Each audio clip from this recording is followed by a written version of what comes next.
Après presque 1 an et demi passé en Géorgie, nous avons accumulé une liste de choses bien étonnantes sur ce pays. Impossible de toutes les aborder en une seule vidéo, alors voici 10 choses qui, malgré le temps, continuent de nous étonner ici. Numéro 1. Le candidat le plus motivé pour entrer dans l'Union Européenne.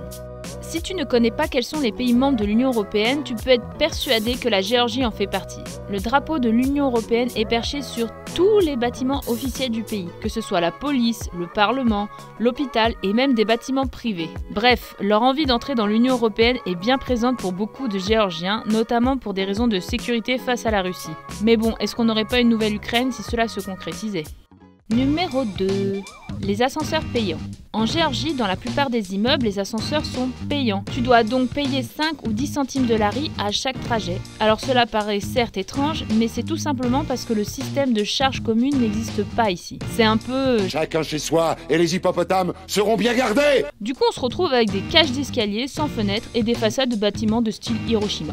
Numéro 3. Les mecs ultra tactiles entre eux. Bon, ce n'est pas trop un secret, dans cette région du monde, les hommes sont très tactiles entre eux. C'est certes assez déroutant quand ils en viennent à l'être avec toi, donc si vous venez ici, ne croyez pas qu'ils sont tous en couple, hein.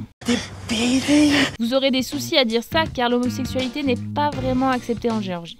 Numéro 4. Le cannabis de partout. Alors la présence du cannabis en Géorgie, on ne l'a pas vu du tout pendant notre première année de gros touristes. Eh bien bon sang, quand on s'est mis à vivre parmi les Géorgiens, on a été choqués. Alors déjà, leur façon de consommer se fait à l'aide d'un bulbulateur qui t'envoie une bien grande dose dans le corps. Et le pire, c'est que c'est à tout âge qu'ils consomment et qu'ils en plantent. On a même vu des papilles fumer. Ne pas fumer, monsieur. Numéro 5. L'amitié sans barrière d'âge. Autre chose que l'on a remarqué chez les hommes géorgiens, c'est qu'ils peuvent être amis et se réunir entre eux avec des différences d'âge énormes. Par exemple, dans un groupe d'amis d'hommes allant faire un petit supra, vous pourrez bien y trouver un homme de 18 ans et de plus de 50 ans. Il y a une sorte d'égalité dans la prise de parole et de l'écoute qu'importe l'âge des hommes. Numéro 6. Les armes. Les armes sont beaucoup plus communes ici qu'en France. Si vous allez dans une maison à la campagne, vous pourrez trouver facilement une calache sur le canapé. Certains sont tellement fans qu'ils l'emmènent au travail. Numéro 7. Le gaz de partout. Une des premières choses qui vous sautera aux yeux si vous venez ici, ce sont les tuyaux de gaz à l'air libre de partout. Que ce soit en ville ou à la campagne, ils font vraiment partie du décor. Alors petit conseil, si vous voyez un panneau de signalisation routière indiquant une hauteur maximum, respectez-le vraiment car il y a sûrement un tuyau de gaz traversant la route. Numéro 8. Une ambiance sociale assez médiévale.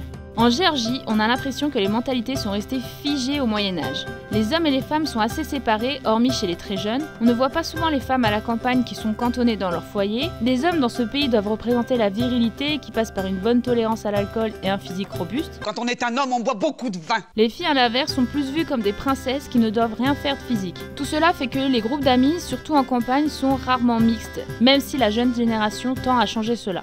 Numéro 9. Une présidente française.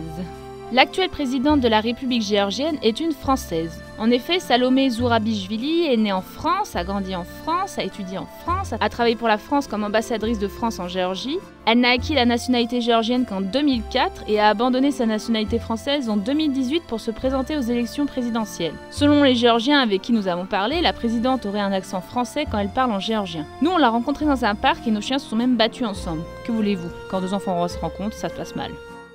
Numéro 10. Un niveau de sécurité incroyable. Autant avec la liste que je viens de vous dépeindre, vous devez penser, pour ceux qui découvrent la Géorgie, que c'est un pays de fous. Mais en fait, il s'agit d'un des pays les plus sécurisés au monde. Ici, la police est très aidante et est plutôt bien formée. Et surtout, les gens n'en ont pas peur comme en France, malheureusement. Il n'est pas nécessaire de toujours fermer sa voiture en ville ou de faire attention à ses affaires. Bref, c'est un pays parfait pour le tourisme où les gens sont très accueillants à leur façon, bien sûr. Si vous voulez découvrir plus de choses sur cet étonnant pays méconnu en France, je vous conseille d'aller voir nos journaux de bord qui vous donneront forcément envie de venir ici. Il y a énormément de sujets que je n'ai pas abordés, mais pas de panique, il est prévu qu'on vous fasse d'autres vidéos de ce genre, dont certaines seront orientées sur un thème précis. À bientôt!